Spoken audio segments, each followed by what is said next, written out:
Bienvenidos a Encuentro con Julio Villagrán. Es una mañana de martes 6 de abril. Estamos listos para llegar donde quiera que usted se encuentre con nuestra propuesta de este día martes. Recuerde que estamos a través de Tigo 28, Claro 23, Cable, Color 23 y la forma más fácil a través de nuestro streaming tvx.com.sb. También llegando en redes sociales a través de Facebook Live, Twitter y también en nuestro canal de YouTube Informa TVX, donde se están suscribiendo cada vez más muchos salvadoreños dentro y fuera de nuestro país. También llegando a través de Canal 9 de La Unión para San Miguel, Morazán, La Unión y las islas del Golfo de Fonseca, y también a través de La Voz de Washington Media. Estamos llegando hasta la zona de los Estados Unidos. Estamos ya esta mañana de martes. Nos vamos a comunicar, ya está en línea el expresidente de la República, Mauricio Funes Cartagena, con quien vamos a platicar un poco. Quiero escudriñar también de Mauricio Funes el tema de las relaciones exteriores, El Salvador con Estados Unidos, y también viendo a otros lados, como decía Dagoberto Gutiérrez ayer, viendo hacia Asia, hacia China. Hoy vamos a platicar con Mauricio, a quien saludamos esta mañana de martes. Buenos días, Mauricio Funes. Buenos días, Julio. Muchas gracias por su invitación. Es un placer estar de nuevo con usted y, por supuesto, con su selecta audiencia. Un saludo a todos los salvadoreños y salvadoreñas que nos están sintonizando en todo el territorio nacional a través de las diferentes plataformas, canales, tanto en cable como en señal abierta, y por supuesto en el exterior, para quienes nos están sintonizando en Estados Unidos, en Canadá y en el resto del mundo. Es un placer estar esta mañana con usted y estoy a su entera disposición para los temas que usted estime conveniente, en los que yo pueda aportar modestamente mi posicionamiento, mis análisis, mis opiniones sobre lo que está ocurriendo en el país. Perfecto, Mauricio. Mire, yo quiero comenzar haciéndole una pregunta. El país pues está viviendo ahora que en el 1 de mayo comienza la nueva legislatura y las nuevas municipalidades. El triunfo de Nuevas Ideas ha sido abrumador, ¿verdad? Y se han copado casi todos los espacios en el tema de municipalidades y también en el tema de la Asamblea Legislativa. Algunos están diciendo, Mauricio, que la oposición ya no serán los partidos políticos, que han quedado reducidos, que han quedado ahí diezmados, que la oposición van a ser las organizaciones sociales, va a ser la calle, dicen algunos, van a ser los medios de comunicación. Hay algunas posiciones ya de periodistas de la APES, por ejemplo, que hablan sobre no limitar el libre ejercicio del periodismo. Pasó el tema de Focos, que salió del aire, y a raíz de eso se está publicando. ¿Qué valoración tiene sobre este punto? ¿Quién cree usted que debe jugar un rol de oposición en el país en los nuevos aires que va a vivir El Salvador, Mauricio? Mire, Julio, no cabe duda que la oposición legislativa ha quedado bastante reducida luego de los resultados de las elecciones del 28 de febrero.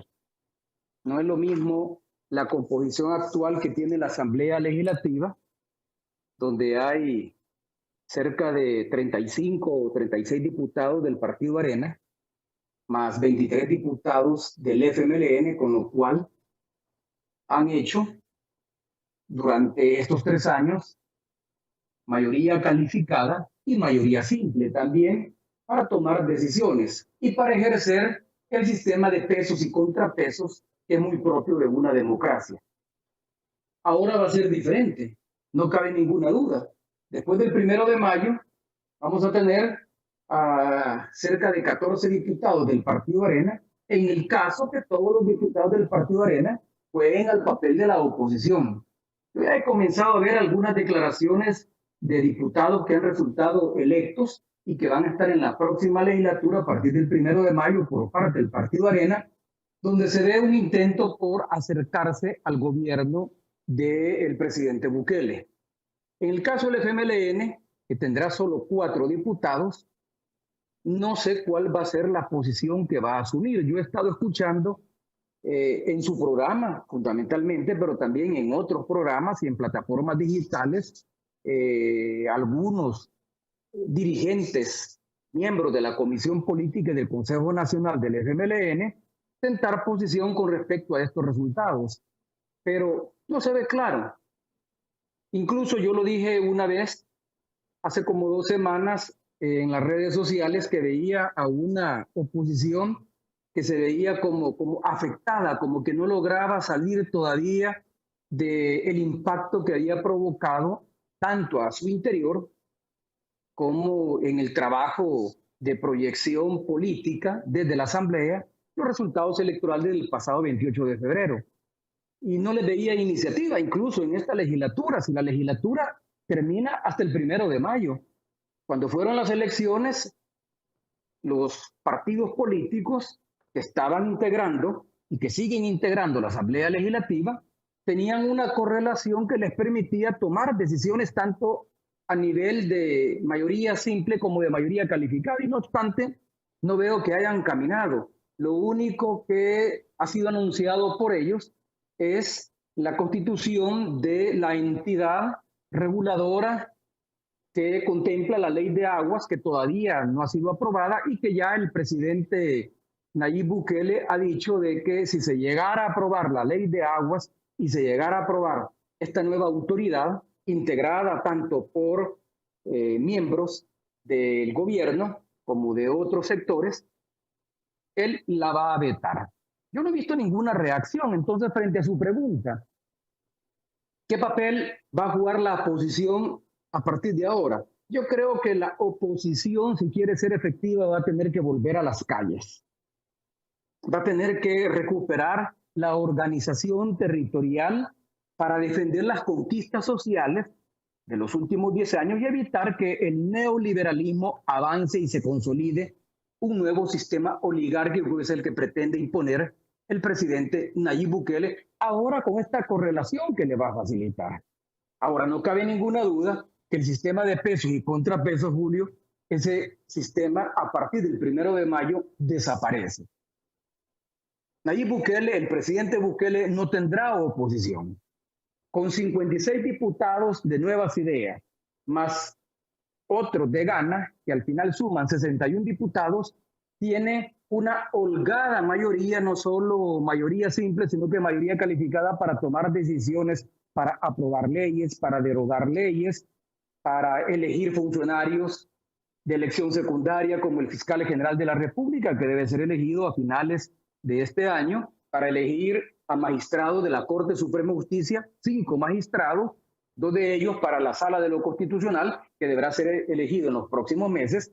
El próximo año podrá elegir procurador para la defensa de los derechos humanos, procurador general de la República y miembros magistrados de la Corte de Cuentas de la República, que se eligen con mayoría simple. El presidente Bukele tendrá el terreno expedito para poder nombrar a los funcionarios que le sean leales y a los funcionarios que le permitan encaminar, fíjese bien, no que le permitan cumplir sus ofertas electorales, porque lo que él ha estado manejando hasta ahora, de que la Asamblea Legislativa le ha bloqueado su trabajo y no ha podido gobernar por la oposición legislativa en esta legislatura, eso no es cierto. Esta Asamblea, que está por salir el próximo 1 de mayo, le aprobó el año pasado, además del presupuesto general de la Nación, para el ejercicio fiscal pasado, el presupuesto general de la Nación para el ejercicio fiscal 2021, cerca de 7.000 millones de dólares, le aprobó en endeudamiento un poco más de 3.000 millones de dólares. O sea, dinero ha tenido. No puede decir Nayib Bukele que la legislatura le ha impedido gobernar, como sí ocurrió durante el gobierno que yo presidí, del 2014 del 2009 al 2014, o el gobierno del presidente Sánchez Serén del 2014 al 2019, donde allí hubo impedimento por parte de la Asamblea Legislativa y sobre todo por parte de la Sala de Constitucional para llevar a cabo una serie de proyectos que nos habíamos trazado como gobiernos. Mauricio. Entonces, en mi opinión, la oposición va a tener que volver a las calles. Claro. Va a tener que volver a la organización social y desde ahí defender las conquistas sociales e impedir que el neoliberalismo avance. Mauricio, yo quiero preguntarle, ¿qué tentaciones puede tener un presidente? Usted fungió del 2009 al 2014. ¿Qué tentaciones, digamos, positivas pudiera haber tenido usted si hubiese tenido una configuración legislativa como la que el presidente Bukele tiene ahora? Le pregunto eso porque muchos dicen que ustedes tuvieron la capacidad política de poder transformar el país en muchas cosas y no lo hicieron, dicen algunos críticos de ustedes. Le pregunto, ¿qué tentaciones se le pueden cruzar a un presidente que, digamos, esté actuando de manera buena, de manera proactiva con un país que tiene tantos problemas como el nuestro? ¿Qué puede cruzársele a un presidente teniendo un poder legislativo como el que el presidente Bukele puede tener? Por ejemplo, usted en su caso, ¿qué quiso haber hecho y no pudo hacerlo? Bueno, pero lo que pasa es que su pregunta está basada en una apreciación sobre el tipo de gobierno que hice yo en el 2009 al 2014 y el tipo de gobierno que está haciendo Nayib Bukele a partir del 2019. En el caso mío, nosotros, en mi gobierno, llegamos a través de elecciones participativas y democráticas al control del Ejecutivo y controlamos la presidencia de la República, pero no controlamos el resto de los órganos del Estado. Lo entendemos muy bien. Los demás órganos del Estado estaban en manos de la derecha. La Asamblea Legislativa en manos de la derecha. La Corte de Cuentas de la República en manos de la derecha. La Fiscalía General de la República en manos de la derecha. La Corte Suprema de Justicia en manos de la derecha. Y hubo iniciativas que no pudimos emprender. ¿Como cuáles, Mauricio? ¿Como cuáles, Mauricio? Erróneamente se ha dicho que nosotros llegamos a la presidencia de la República a administrar el neoliberalismo. Eso lo ha dicho Nayib Bukele y lo han dicho incluso en estos momentos algunos miembros de la comisión política del FMLN que responden a la corriente de José Luis Merino. Y eso no es cierto. Eso no es cierto. Nosotros le pusimos un alto al neoliberalismo. Impedimos que el neoliberalismo emprendido desde los gobiernos del Partido Arena siguiera profundizándose. En mi gobierno no hubo más privatizaciones ni tampoco en el gobierno de Sánchez Serén. Por el contrario, creamos 22 empresas o instituciones del Estado, incluso recuperamos una empresa estratégica para la generación de energía renovable como era la Geotérmica Nacional, la GEO. La recuperamos. Bueno, se recuperó en el gobierno de Sánchez Serén, pero iniciamos el proceso de denuncia de el acuerdo o el contrato fraudulento, espurio, que había firmado Arena en tiempos del presidente Francisco Flores y durante la administración de Guillermo Solbán Encel, que pretendía entregarle la mayoría de las acciones, la mayoría del capital accionario y por lo tanto el control de la administración de la Geotérmica Nacional. Nosotros detuvimos eso. Presentamos un aviso ante la Fiscalía General de la República que impidió finalmente que ese proceso avanzara y finalmente en el gobierno de Sánchez Serén se recuperó la Geotérmica Nacional. Entonces nosotros paramos las privatizaciones. No hubo más privatizaciones y todavía hay empresas, instituciones y bienes del Estado que son susceptibles de ser privatizadas y concesionadas. Pero no solo eso. Nosotros, y este es un principio que de alguna manera los neoliberales no lo aceptan, y es que nosotros intervinimos en el mercado. Establecimos un control de precios de los medicamentos a través de la Ley General de Medicamentos que se aprobó en mi gobierno y la creación de la Dirección Nacional de Medicamentos que permitió bajar el precio de los medicamentos, que eran precios onerosos, precios leoninos, que afectaban la economía familiar.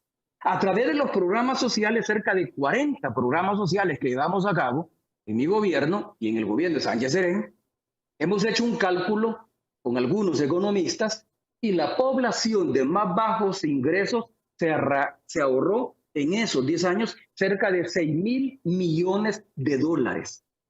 Bueno, Haga usted la cuenta. Es cuestión de hacer números. El promedio que se invirtió en mi gobierno y en el gobierno de Sánchez Serén en la entrega de paquetes escolares fueron más o menos de 72 millones de dólares al año. En 10 años son 720 millones de dólares. Lo que se invirtió en el vaso de leche y en la alimentación escolar fueron cerca de 40 millones de dólares anuales.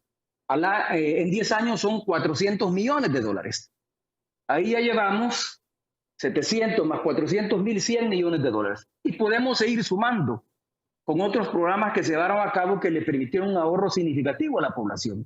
Desde el esquema neoliberal, eso no es concebible, porque uno de los principios básicos del neoliberalismo es la reducción del Estado, el quitarle activos al Estado a través de los procesos de privatización, el debilitamiento del Estado, el despido de empleados públicos para debilitar al Estado, pero también afectar las condiciones de vida de la población, pensando en las ganancias, en las utilidades de aquellos que se encuentran en el nivel más alto de la pirámide social. Mauricio, ¿qué se le quedó a usted como presidente de la República que no pudo lograr porque no tenía una asamblea legislativa totalmente a su favor? ¿Qué se le quedó?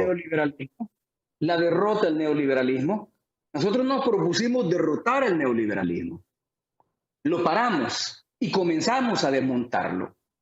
Y siguió Sánchez Serén en el desmontaje del neoliberalismo. Por ejemplo, Mauricio, en el tema de las AFP, usted no tuvo la idea de quitar AFPs y volver a hacer el tema de las pensiones a través del Estado. Bueno, mire, si ese fue un proyecto que se presentó en el gobierno de Sánchez Serén, pero que se comenzó a trabajar en mi gobierno.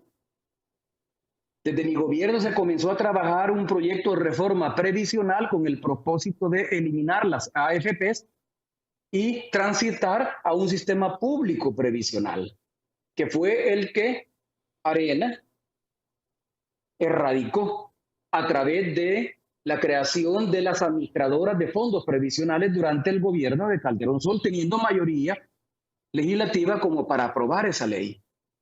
Pero el problema es que no teníamos correlación dentro de la Asamblea Legislativa, Julio.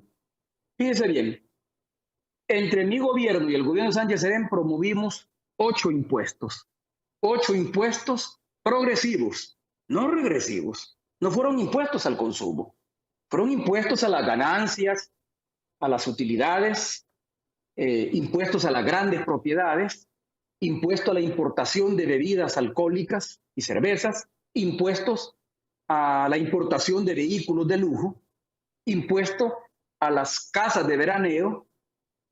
Pero el problema es que no logramos aprobar el proyecto tal como lo enviamos a la Asamblea Legislativa porque la derecha lo bloqueó.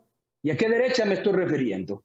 Me estoy refiriendo a Arena, al PCN, a la Democracia Cristiana y al Partido Gana, quienes dicen que nosotros teníamos mayoría legislativa y control de las decisiones de la Asamblea Legislativa porque teníamos una alianza con el Partido Gana o con otros partidos de derecha. Están equivocados. Para efectos de la gobernanza tuvimos que tomar acuerdos, pero ceder en algunos casos. Cuando presentamos, por ejemplo, el proyecto de impuestos para las cervezas y para los alcoholes, tanto los producidos nacionalmente como los importados, hubo que negociar con los partidos políticos, porque partidos como Arena y Gana, a pesar de que era una decisión de Arena, respondían a los intereses de las empresas destiladoras del país. Los Balzaretti y Crit son financistas de Arena y son los dueños de la principal empresa destiladora del país. La Constancia son financistas de Arena y aunque ya había sido comprada por los sudafricanos, pero seguían financiando el partido Arena. Y ellos se opusieron a los impuestos o a la tasa impositiva que nosotros propusimos, que al final hubo necesidad de negociar. Entonces no pudimos imponer los impuestos que habíamos establecido. Lo mismo ocurrió, por ejemplo, con el impuesto al patrimonio. Tuvimos que bajar el monto imputable, es decir, el monto a partir del cual estábamos proponiendo un impuesto al patrimonio o un impuesto a las ganancias. Y hubo otros impuestos 4 de los 8 que propusimos, que la Sala de lo Constitucional los bloqueó, los declaró inconstitucionales. Eso tanto en mi gobierno como en el gobierno de Sánchez Serén, pero sobre todo en el gobierno de Sánchez Serén. Entonces, cuando usted me dice, ¿qué hubiéramos hecho? Bueno, nosotros hubiéramos impulsado una reforma fiscal progresiva, pero no había correlación de fuerzas para eso. Lo entiendo, sí, lo entiendo. Ahora, Nayib sí tiene la correlación. Si Nayib Bukele no impulsa una reforma fiscal progresiva, si Nayib Bukele no combate la evasión, nosotros propusimos reformas al Código Tributario que nos permitieran combatir la evasión, pero que fueron inmediatamente declaradas inconstitucionales por la Sala de lo Constitucional, que respondía a los intereses oligárquicos. Si Nayib Bukele, ahora que tiene el control de la Asamblea Legislativa, no lleva a cabo una reforma tributaria progresiva, donde el que gana más pague más, donde los ingresos tributarios provengan no de impuestos al consumo, no de impuestos regresivos, sino que impuestos a las grandes fortunas, impuestos al capital, impuestos a las grandes empresas. Si no hace eso, es porque sencillamente no está en su proyecto político y económico emprenderlo. Perfecto. Voy a hacer una pausa. Entonces, Voy a hacer una pausa, Mauricio. Voy a hacer una pausa. Mire, tengo varios temas, por supuesto, que están agendados. El tema de los Estados Unidos, la relación con El Salvador. Estamos ahorita en un momento bastante complicado. Hay palabras desde Estados Unidos para acá y de acá para Estados Unidos. Y al parecer hay un desgaste en la relación con el gobierno de Biden, con el gobierno de Nayib Bukele. ¿Qué ve usted, Mauricio? La senadora Norma Torres ha sido clara y ha hablado inclusive de narcogobiernos en el Triángulo Norte.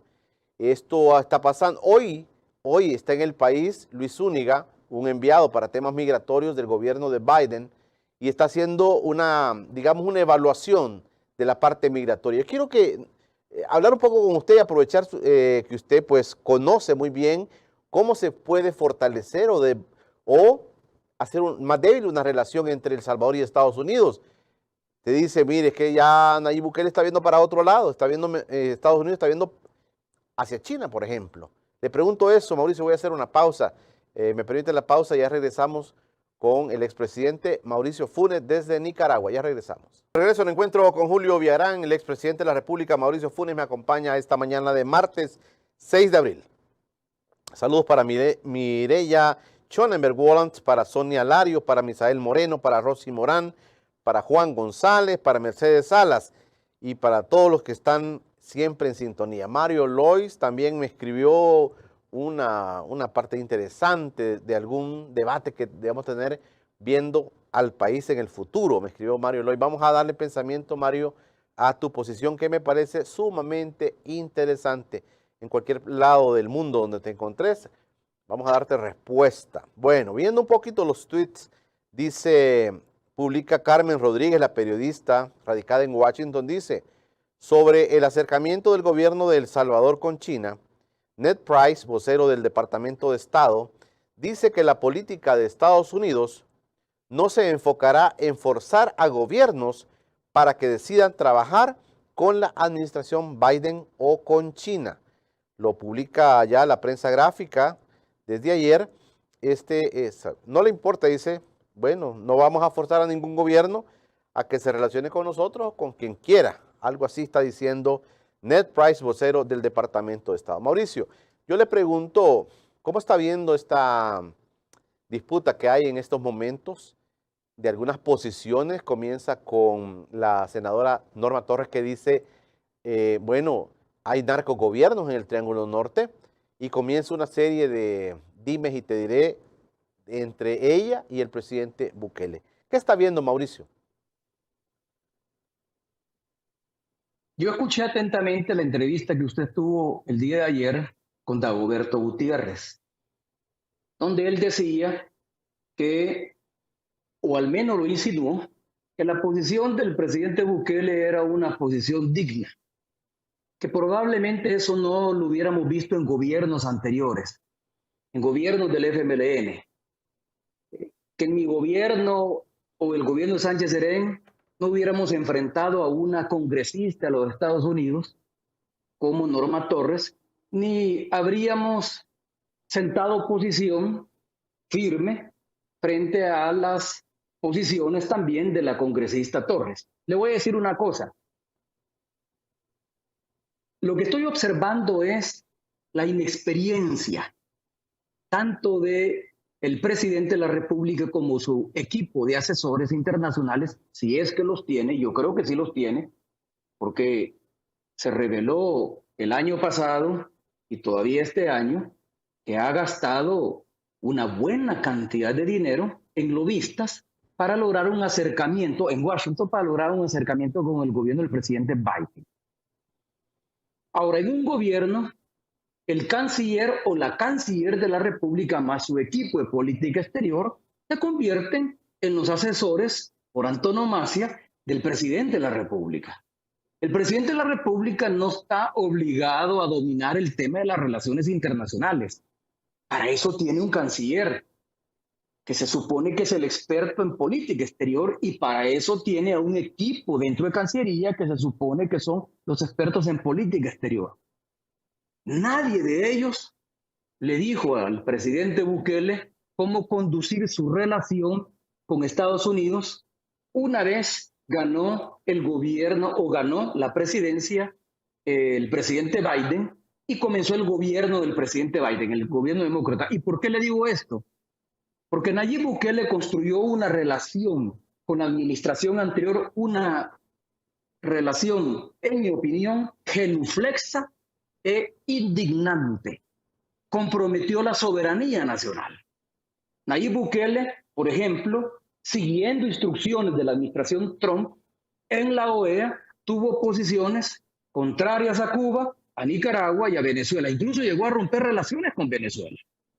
Retiró su misión diplomática, siguiendo instrucciones de la administración Trump.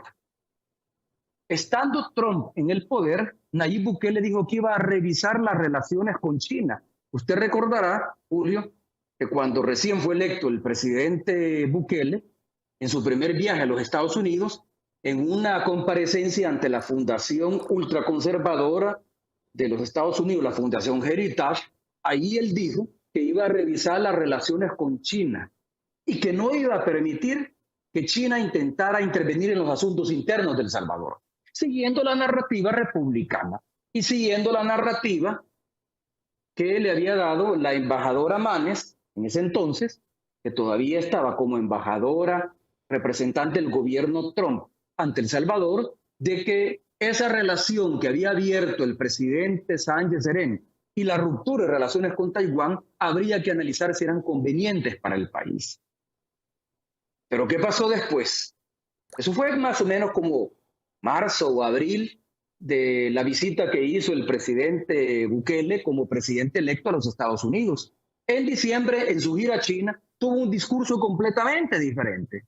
Y por eso es que la congresista Norma Torres, cuando la prensa gráfica le pregunta en una entrevista que no sé si usted la ha leído, que apareció publicada hace como 2 o 3 días, el fin de semana, cuando le preguntan justamente por ese cambio de posición con respecto a China, viene la congresista Torres y dice que esto es característico de un presidente que no tiene principios sólidos y que no sabe lo que está haciendo en política exterior. En mi opinión, Julio, Bukele ha cometido errores en política exterior.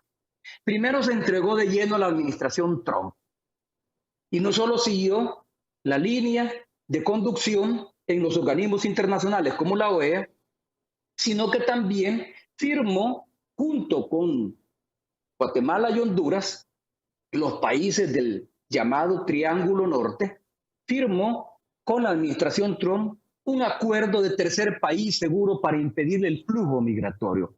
Ese acuerdo al único que le beneficiaba era a la administración Trump, no a la administración salvadoreña, hondureña o guatemalteca, y mucho menos a los migrantes salvadoreños, hondureños y guatemaltecos, mucho menos al pueblo salvadoreño, hondureño y guatemalteco.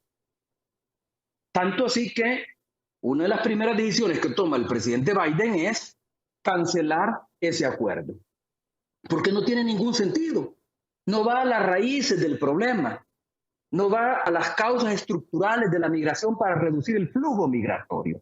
Es nada más la utilización de la fuerza del Estado para impedir que los salvadoreños, que los hondureños o que los guatemaltecos salgan en caravana, atraviesen la frontera norte de México con Estados Unidos e ingresen a territorio norteamericano. Y bueno, ya sabemos las consecuencias de eso. Miren, Mauricio. Ya sabemos las consecuencias de eso. Claro, Mauricio, entonces, yo le quiero plantear una precisión. La pregunta que usted me hizo. Una precisión, por favor. Mauricio, ¿es tan fácil así decir para un presidente? Usted estuvo desde el 2009 al 2014 y por eso le pregunto. ¿Es tan fácil decir o posicionarse uno decir, mire, nuestro país debe tener dignidad ante los Estados Unidos? Con Dago tuvimos esa discusión ayer, hablábamos de eso. Es que mire, es que tenemos que tener dignidad y tenemos que ser amigos de todos. Yo le decía a Dago, mira, eso suena bonito, pero realmente la incidencia, Mauricio, y los temas que siempre sacan los gobernantes es que hay 3 millones de salvadoreños allá en Estados Unidos, que tenemos que manejarnos bien. Yo le pregunto, Mauricio, ¿es tan fácil decir, voy a tratar que nos traten con dignidad a nosotros los salvadoreños? ¿Es tan fácil para un presidente de El Salvador decir esas cosas? Mire, Julio, esto no es un problema de que si es fácil o no es fácil. Usted solo tiene dos caminos. Eso que dijo Dagoberto ayer de que hay que ser amigos de todos los países y de todos los pueblos es relativamente cierto.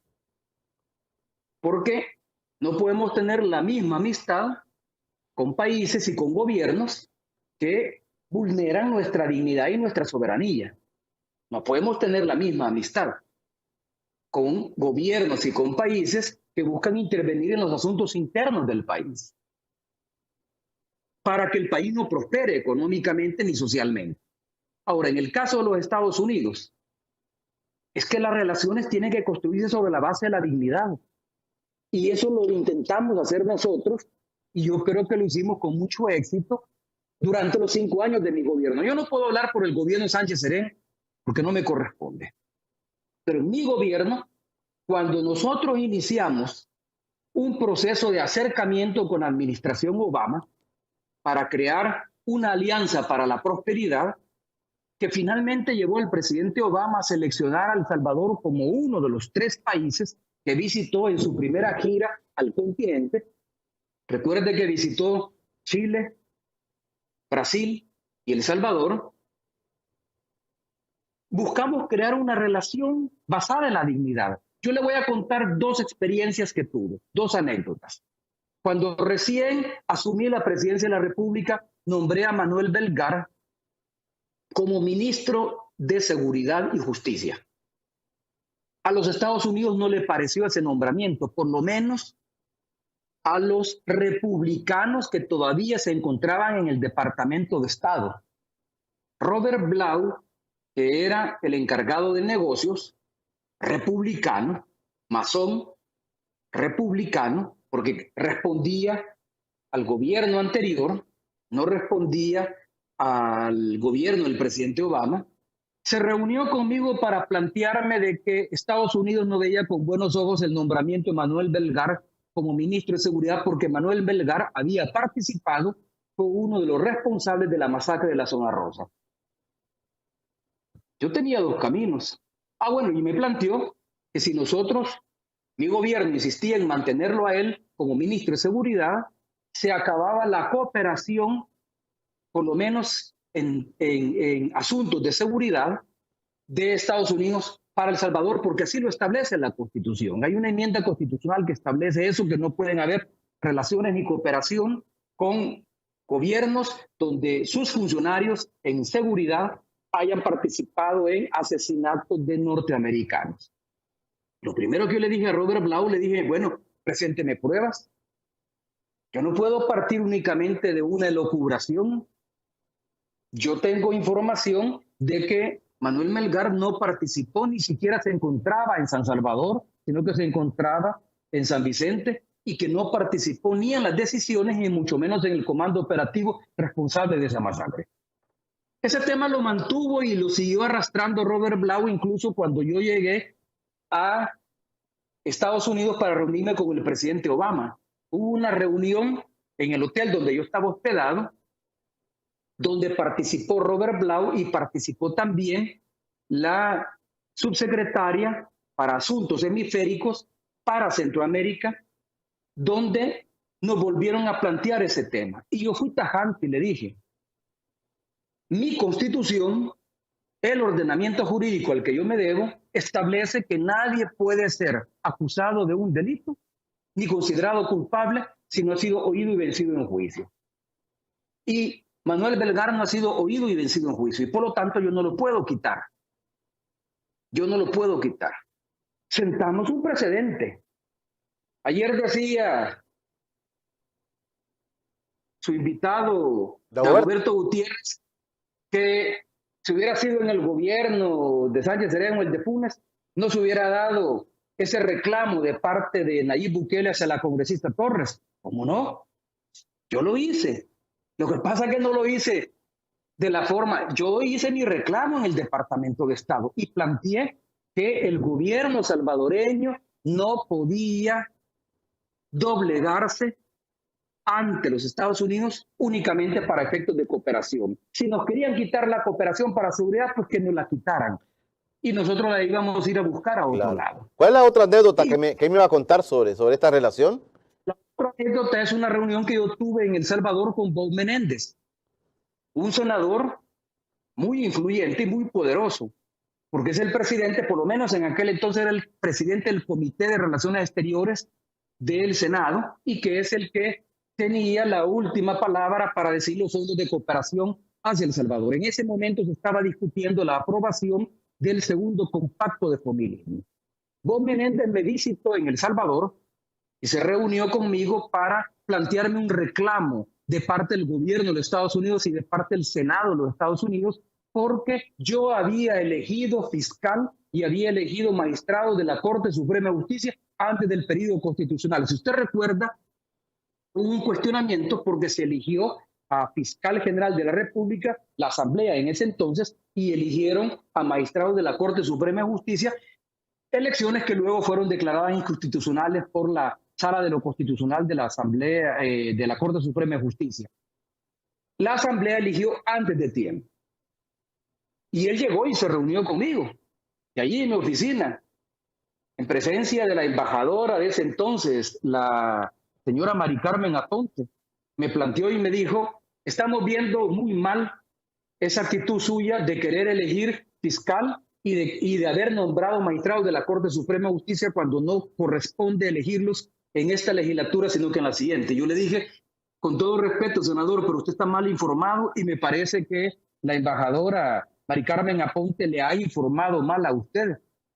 En El Salvador, a diferencia de Estados Unidos, el presidente no tiene facultades para elegir fiscal general de la República. En Estados Unidos, el presidente es el que elige al fiscal general de la República. En El Salvador, el presidente no tiene facultades para elegir magistrados de la Corte Suprema de Justicia. En Estados Unidos, el presidente nombra a los magistrados, a los jueces de la Suprema Corte de Justicia. Por lo tanto, no es responsabilidad mía, es responsabilidad de los diputados de la Asamblea Legislativa. En todo caso, vaya a reclamarles a ellos, no a mí. Eso creó una incomodidad que hizo que se atrasara la aprobación del segundo compacto de los fondos de Fomilenio para El Salvador, pero finalmente fueron aprobados ya en el gobierno del presidente Sánchez Serén. Le pongo como ejemplo estos dos casos para que vea que uno puede ejercer la dignidad. Y en el caso de Bukele, el que crea que las críticas hacia la congresista Norma Torres es un ejercicio de dignidad y de soberanía, está equivocado.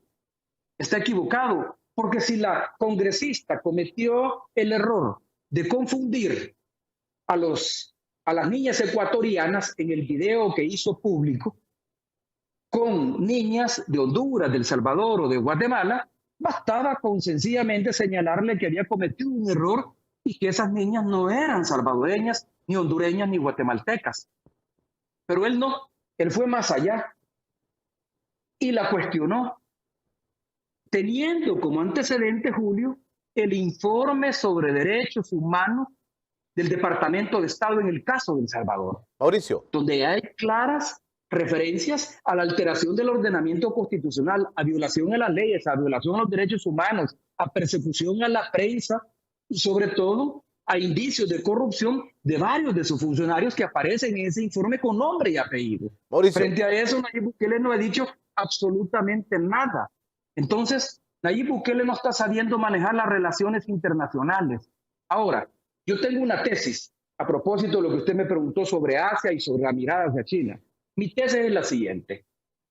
Bukele está consciente que los Estados Unidos van a poner condiciones que él no está dispuesto a cumplir para mantener los montos de cooperación y los flujos de inversión hacia El Salvador.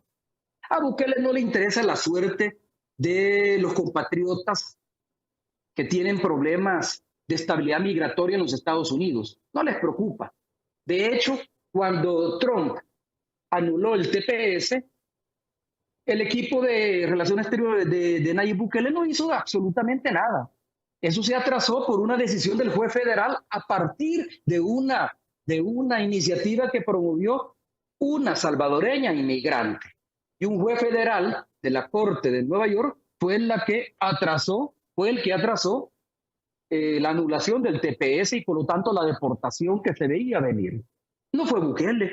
A Bukele no le interesan los migrantes, no les presta atención, no ejerce un lobby a favor de ellos. Entonces, Bukele está dispuesto a no someterse a los controles que Estados Unidos está en todo el derecho de ejercer, porque son fondos, como ha dicho la congresista Norma Torres, que pagan los estadounidenses de sus impuestos y ese dinero va a parar a gobiernos que están en tela de juicio, ya sea porque son narcoestados o porque son gobiernos corruptos o porque son gobiernos que violan la ley y la constitución. Bukele no está dispuesto a cumplir esos controles. Mauricio. Y entonces está volteando a ver a China, que mire una cosa, Julio, China es un país que está metiéndose en el patio trasero de los Estados Unidos y no está poniendo ninguna condición.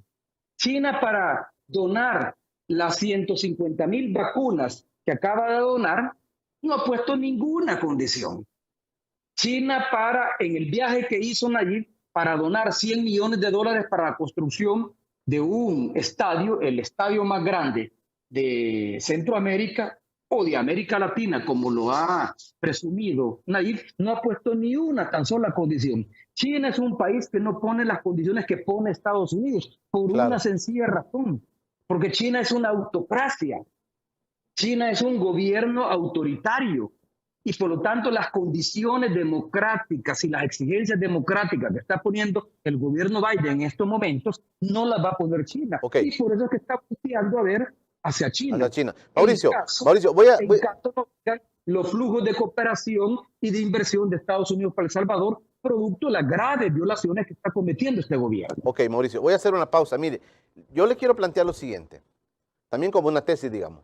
¿Por qué el presidente Bukele tiene que aceptar que la congresista Norma Torres le llame narcogobierno a El Salvador? Que dice El Salvador tiene un narcogobierno. ¿Cómo? Yo le pudiera plantear también a usted, digamos, en el escenario del análisis.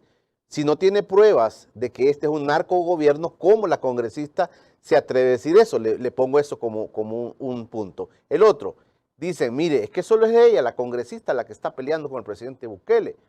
El gobierno de los Estados Unidos no se ha puesto, digamos, de manera frontal contra el presidente Bukele. Le pregunto eso, Mauricio, hagamos el análisis, porque también esto del narcogobierno ha sonado como palabras muy fuertes. Yo le decía a Dago eso no es cualquier cosa que le llamen narcogobierno. ¿Por qué lo hacen? ¿Qué sustento tiene Estados Unidos para decirle eso al gobierno del presidente Bukele? Hacemos una breve pausa y ya regresamos. Julio Viaran, este programa es gracias al Cable Color, el internet de fibra óptica más rápido de El Salvador. No nos creas, compruébalo. Cable Color. Estamos platicando con el expresidente de la República, Mauricio Funes Cartagena. Yo le dejaba planteado, Mauricio, estas palabras no son palabras suaves, las de la congresista Norma Torres, al decir este Triángulo del Norte tiene 3 narcogobiernos y nos incluye a nosotros. Eso se puede decir fácil, pero ¿qué está pasando, Mauricio? Es que es la posición de los demócratas en torno a los países del Triángulo Norte, están presionando porque ven que los flujos migratorios no paran, no cesan del Triángulo Norte. ¿Por qué, por ejemplo, no se pelea con Ortega? ¿Por qué no le ponen condiciones a Nicaragua? ¿Por qué? ¿Qué pasa? Y esto, como le decía, le planteo así de manera franca, ¿por qué se atreve, cree usted, la congresista Norma Torres a llamar narcogobierno al gobierno de El Salvador? Yo creo que la congresista Torres tiene mucha información que nosotros no tenemos, que usted y yo no tenemos, Julio. Pero tiene mucha información sobre los gobiernos de Honduras, Guatemala y de El Salvador. Y le voy a decir una cosa. A mí me parece que la congresista no ha cometido ningún exabrupto. Ella ha planteado las cosas como son. Ella se está basando en el informe, un extenso informe que presentó hace unos días, el 30 de abril pasado, el Departamento de Estado sobre la situación de los derechos humanos en El Salvador. Y vea usted los señalamientos que hace el gobierno de Estados Unidos, porque usted me acaba de decir que si no será nada más una opinión de la congresista Norma Torres aislada, que no tiene nada que ver con el resto del Congreso, el Senado y con el gobierno de Biden, ¿no? Vea usted el contenido del informe que presentó el Departamento de Estado sobre El Salvador. Habla de la intervención militar en la Asamblea Legislativa el 9 de febrero pasado y la califica como un exceso del gobierno y del propio presidente Bukele. Habla de asesinatos ilegales de pandilleros, ejecuciones sumarias a manos de las fuerzas de seguridad pública. Habla de torturas y casos de crueldad. Habla de condiciones penitenciarias potencialmente mortales. Habla de arrestos y detenciones arbitrarias durante la cuarentena domiciliar del año pasado, de graves problemas con la independencia judicial, graves restricciones a la libertad de prensa, incluso habla de persecución de periodistas, de falta de investigación sobre violencia contra las mujeres. Nayib Bukele se montó en el caso lamentable del asesinato de la compatriota en México a manos de la Fuerza de Seguridad de Quintana Roo, en México. Pero no ha dicho nada ni ha promovido una investigación sobre los feminicidios en El Salvador, que van en ascenso y son realmente alarmantes. El Departamento de Estado señala falta de investigación sobre violencia contra las mujeres. Habla también de graves actos de corrupción del gobierno y lo cita Julio con nombre y apellido. Habla del ministro de Salud, habla del ministro de Agricultura y Ganadería, Juan Pablo Amíquer, que tiene una relación extraña con el cártel de Sinaloa en México y con empresas de Sinaloa que están siendo investigadas por corrupción, por soborno y por lavado de dinero. Habla del ministro de Hacienda, de violaciones cometidas por el ministro de Hacienda. Habla de violaciones a la ley y de corrupción cometida por el entonces presidente del FONAES, Coqui Aguilar. Incluso, léase usted la investigación que ayer publicó Gato Encerrado, así se llama el periódico, ¿verdad? Sí, sí. Vea usted la investigación que publicó, donde la Fiscalía ha solicitado información al gobierno español sobre el ministro Fran Alaví y sobre la jefa de gabinete por los negocios que durante la pandemia hicieron ambos con empresas cuestionadas en España que están siendo investigadas. Y eso lo refiere el informe del Departamento de Estado.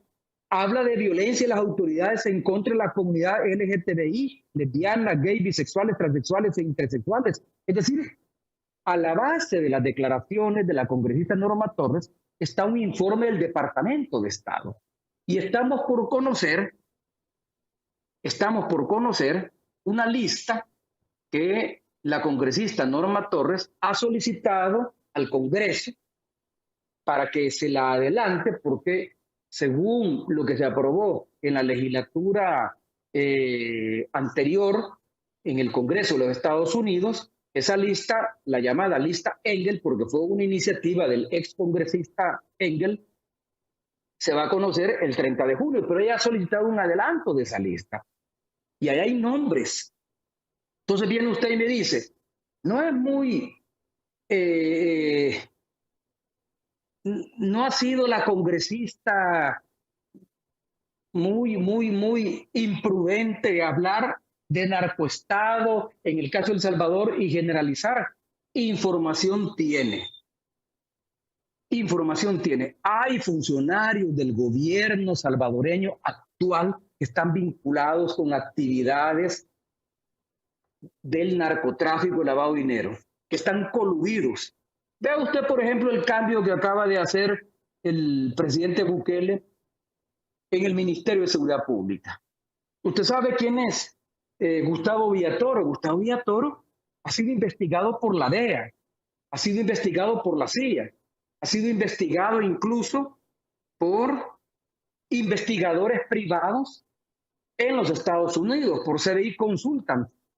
Y a Gustavo Villatoro se le vincula desde que estaba trabajando como director de aduanas con SACA, con el contrabando, con los terrones, con el cártel de Texas, y se le vincula con operaciones de lavado de dinero y de encubrimiento de lavado de dinero. Y viene Nayib y primero lo nombra como director de aduanas, a pesar de ese cuestionamiento, y luego lo nombra como superintendente del sistema financiero, y lo primero que hace como superintendente del sistema financiero es elaborar un reglamento en el cual no van a tocar las cuentas ni van a congelar las cuentas de los que están acusados de lavado de dinero. ¿Por qué? Eso ha sido cuestionado por los Estados Unidos y eso lo está observando el Departamento del Tesoro de los Estados Unidos y el Departamento de Estado de los Estados Unidos, y ahora se le nombra como ministro de Seguridad. Nayib ha puesto al Chucho a cuidar los chorizos. Mauricio, Ese nombramiento, ¿a qué cuestionable. Claro, ¿a qué puede llevar este desgaste de relación, Mauricio? Si todas esas cosas que usted está diciendo, si usted está diciendo esas cosas y se llega a comprobar esto, ¿a qué nos puede llevar esta situación, Mauricio? ¿A dónde cree usted? Estados Unidos ha tenido, digamos, unas relaciones... Estados Unidos lo que va a hacer, Julio, Estados Unidos lo que va a hacer es sencillamente en el paquete de los 4.000 millones de dólares que el Congreso está pidiéndole el que le apruebe como fondos de cooperación para Honduras, Guatemala y El Salvador. Estados Unidos lo que va a hacer es congelar esa ayuda. Y lo mismo le va a pasar a Honduras. Si Honduras resulta involucrada, porque yo recuerdo que usted mencionó en la entrevista de ayer con Dagoberto el caso de Tony Hernández, el hermano del presidente Juan Orlando Hernández, que fue condenado a cadena perpetua por narcotráfico y lavado de dinero. Si resulta que, de acuerdo a las investigaciones de los Estados Unidos, el Estado hondureño y funcionarios activos, agentes activos del Estado salvadoreño, están involucrados en actividades ilícitas, actividades de narcotráfico y corrupción, sencillamente Honduras no va a recibir la ayuda. Y lo mismo le va a pasar a Jan Matei, y lo mismo le va a pasar a Nayib Bukele. Lo mismo le va a pasar. Si es que hay evidencias, Julio, desde el año pasado la Fiscalía General de la República llevó a cabo allanamientos en la Dirección General de Centros Penales y en algunos penales del país por la investigación del Faro, donde establece que hay documentos que demuestran que funcionarios del gobierno de Bukele han negociado con las pandillas apoyos electorales, han negociado beneficios carcelarios a cambio de reducción de homicidios. A propósito de eso, fue una de las cosas por las cuales yo le escribí y le dije, el embajador Rubén Zamora, que usted lo tuvo hace unos días, dijo que mi gobierno había negociado con las pandillas, y me extraña viniendo de él, siendo embajador en mi gobierno, embajador en Washington, que por lo tanto él conoció de cerca el tipo de compromisos que adquirimos durante ese proceso que se ha dado en llamar tregua Mi gobierno no negoció con las pandillas. La tregua fue entre pandillas rivales y los acuerdos fue entre pandillas y fue un proceso supervisado por Naciones Unidas, incluyendo al actual representante de las CICIG por parte de la OEA, al embajador Ochaeta, que estaba presente en esas negociaciones entre las pandillas. Pero yo no di beneficios carcelarios ni beneficios económicos a cambio de apoyo electoral. Si algún funcionario lo hizo, pues que se ha juzgado. Claro. Mauricio. Entiendo que ahí va el proceso. Pero entonces, solo permítame terminar. Okay, por favor. Estamos entre un gobierno que tiene acuerdos con pandillas para bajar homicidios, pero que les entrega a cambio de eso beneficios carcelarios, a cambio de apoyos electorales como se dio en la elección anterior. Un gobierno que tiene funcionarios que están coludidos con el narcotráfico. Hay aliados del gobierno actual que están coludidos con el narcotráfico, como el caso del vicepresidente de la Asamblea Legislativa, Guillermo Gallegos, que tiene nexos con el narcotráfico, que tiene nexos con el cártel que opera en toda la zona norte de Chalatenango. Entonces, ¿eso es o no un narcoestado?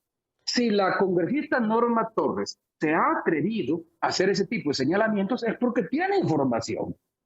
Información que Nayib no quiere que salga. Información que Nayib no está queriendo asumir y ante la cual no va a hacer absolutamente nada. Okay, mire. Porque el hecho de que aparezcan funcionarios en una lista y un informe del Departamento de Estado, eso no es vinculante con la justicia salvadoreña. Y por eso es que él está volteando a ver a Asia. Claro, eso, donde allí no le van a poner su condición. Sobre ese tema le quería preguntar, Mauricio. ¿Es tan fácil también deshacernos de una relación muy fuerte que hemos tenido históricamente con Estados Unidos? Es muy fácil decir, bueno, mire, si Estados Unidos por estos problemas, ellos están, digamos, diciendo cosas que no son, entonces voy a ver qué relaciones puedo entablar en el caso con China. Usted dice, China no le va a poner condicionamiento, pero ¿es tan fácil esto, Mauricio? Porque siempre yo he escuchado a varios presidentes decir, mire, es que el problema es que en Estados Unidos viven 3 millones de salvadoreños y yo no puedo pelearme con los Estados Unidos porque, miren, los beneficios que ellos tienen o las prerrogativas que ellos puedan tener ya no las van a tener. Es tan fácil decir esto, desligarse de Estados Unidos. Y le voy a poner esto, no sé si está de acuerdo conmigo, pero los gobiernos del FMLN, Mauricio, según lo que hemos visto, no tuvieron problemas así, digamos, tan delicados con el gobierno de los Estados Unidos. Bueno, usted mismo lo ha dicho. Nosotros no tuvimos problemas. Yo particularmente, mi gobierno, y yo como presidente no tuve problemas con el gobierno del presidente Obama. Ni tuve problemas con el Congreso ni con el Senado de Estados Unidos. A mi gobierno y a mí en lo particular, ningún congresista, ningún senador de los Estados Unidos hizo los señalamientos que hizo o que ha hecho en estos momentos el Congreso de los Estados Unidos en contra de Nayib Bukele. Es que, mire, usted se está refiriendo nada más a la controversia reciente entre la congresista Norma Torres y el presidente Bukele por una malcriadeza del presidente Bukele y por una falta de experiencia en el manejo de las relaciones diplomáticas. Porque el presidente Bukele le pudo haber dicho a la congresista Torres, mire, señora, usted se equivocó. En ese video, las niñas que están siendo abandonadas por los narcotraficantes mexicanos o los coyotes mexicanos no son salvadoreñas, son ecuatorianas. Eso solo pudo haber dicho a través de una carta o incluso a través de una llamada privada. No tenía que haberle dicho que sus financistas, que con el dinero de sus financistas compre anteojos, o que le pido a los hermanos salvadoreños, nicaragüenses, hondureños, guatemaltecos, venezolanos, que voten, que no voten en las próximas elecciones a favor de la congresista Norma Torres. Eso en Estados Unidos es un delito. Ese nivel de intervención.